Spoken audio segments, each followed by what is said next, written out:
नमस्कार सगळ्यांना, रसोई regular with विनीतामध्ये तुमचं स्वागत आहे।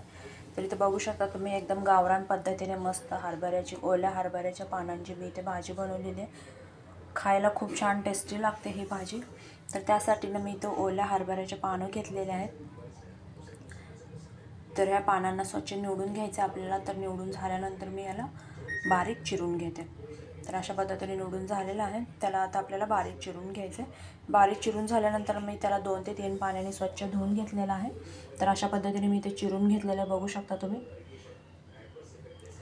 तर चिरून झाल्यानंतर त्याला पाण्याने धुवून घ्यायचे। तर इथं पाण्याने धुवून झालेलं आहे। तर मी गॅसवरती कढई ठेवले होते, त्यामध्ये मी 1 अर्धा वाटी तुरीची डाळ शिजायला ठेवले होते। तर डाळ इथं बघू शकता तुम्ही अशा पद्धतीने शिजलेले।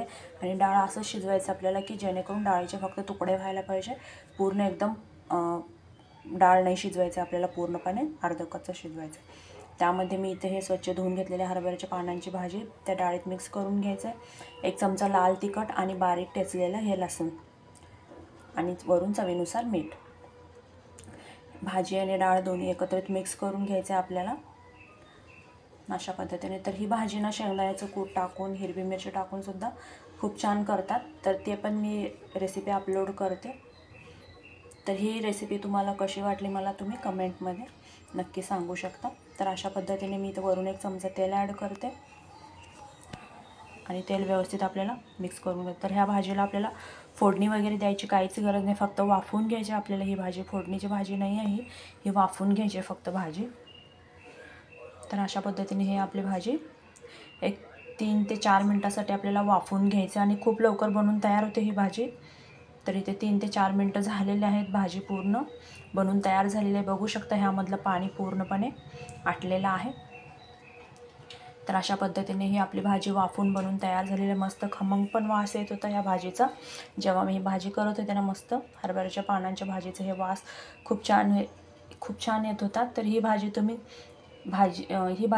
बाजरीच्या भाकरीसोबत म्हणा, ज्वारीच्या भाकरीसोबत खाऊ शकतात। तर इथे मी चपाती केलते, तर चपातीसोबत सुद्धा ही भाजी खूप छान लागत होती। तर ही भाजी जास्त करून गावाकडे वगैरे भेटती, तर इथं पण भेटती, पण इथे खूप महाग भेटती। तर मला ही भाजी ते शेजारच्या ताईंनी दिलते, तर म्हटलं ह्या भाजीचं आपण रेसिपी अपलोड करावं। तर अशा पद्धतीने ही भाजी मी तुरीची डाळ टाकून केलेली आहे। तर ह्या भाजीची रेसिपी तुम्हाला कशी वाटली मला कमेंटमध्ये नक्की कळवा। तुम्हाला कसा वाटला व्हिडिओ? जर व्हिडिओ आवडला असेल तर व्हिडिओला लाईक करा आणि भरभरून सबस्क्राईब करा।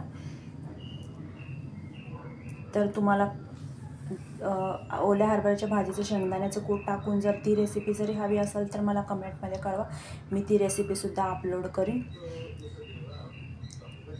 ह्या व्हिडिओला भरपूर लाईक करा आणि सबस्क्राईब करा। धन्यवाद।